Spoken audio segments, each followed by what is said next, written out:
Hey, good afternoon, everybody. I am Tim Jackson with Berkshire Hathaway. Renee Candler with Root Mortgage. Yeah, so we are your trusted real estate advisors. As FedEx drives by, we are on my front porch. Just kind of switching it up. We've got a blue sky day, propane heater, and some AJ Fernandez New Worlds. Yeah. You brought him, so I'll let you talk about him a little bit. Yeah, the New World by AJ Fernandez, the Maduro Epicure size.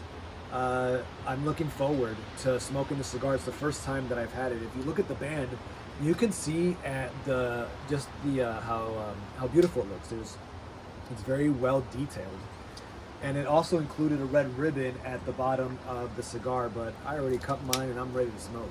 This Yeah. is a beautiful thing. It does look like something that was shipped over from the New World, and we're just tasting something that's exotic and new and fresh. So the majority of the tobacco in this cigar is from the Esteli region in Nicaragua, and what they wanted to do was to give homage of the conquistadors coming from Spain into what they proclaim as the New World.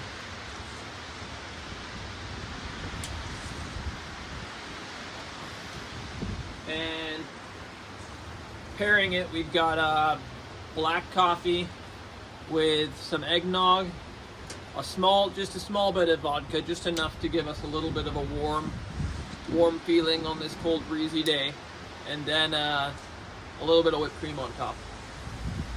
I gotta say, I'm excited about today's topic. Today we're gonna talk about why, right? Why do you want to buy a home?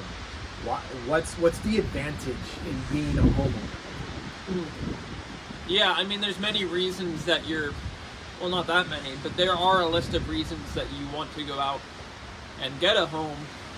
And sometimes it's not your first home, sometimes it's an investment property.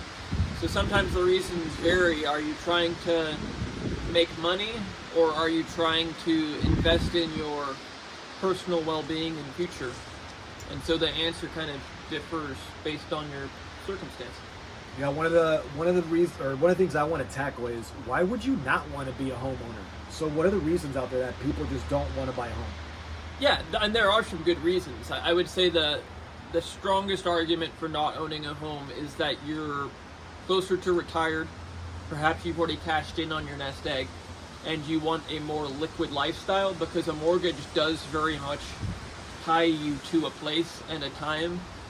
And if you need to be fluid and able to move in a year or two, even let's say for work where you're very transitory in nature, it might not be the wisest decision. Because I've heard of people right now that bought last year, and now work is moving them out of state, and now they are underwater because their work is so transitory in nature. So one of the things I'm hearing is commitment. Right? It doesn't matter if you're close to retirement or not. You may not want to commit to what it takes to own your home. Yeah, at the bare minimum. Yeah. Sorry. One of the conversations that I've heard from people, for example, those people that would prefer to rent, they like the idea that if something were to happen, they don't have any responsibility. Yeah. They can call, whether it's the management company or the landlord, and say, hey, I need this fixed. Yeah. Yeah, I mean, at a bare minimum, you would want a game plan if you knew your horizon was shorter, for either selling it or turning it into an investment rental property. And I do have people out there that are shopping right now that have a shorter horizon. They say, I need to make this work sooner than later. And so the conversation is a lot different, and we're looking at a very different set of homes with a very different set of criteria. Sure. Okay, so then the lack of commitment might be a reason why you would rather rent. How about affordability? Is it cheaper to rent than to own?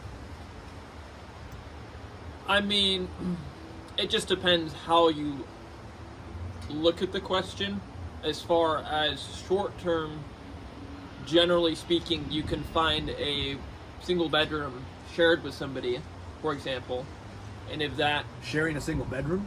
Or sharing just a single renting out a bedroom in somebody's home, for example, okay. is going to be more affordable than owning your own home. Okay, sure. So that being said, that means you're saying living with someone else or sharing the apartment or the space with somebody else. yes. But that being said, you are paying somebody that rent, And so being the person who is owning that mortgage and actually subletting out to those people, I know people that are doing that with $0. Okay. Oh. There we go. Yep.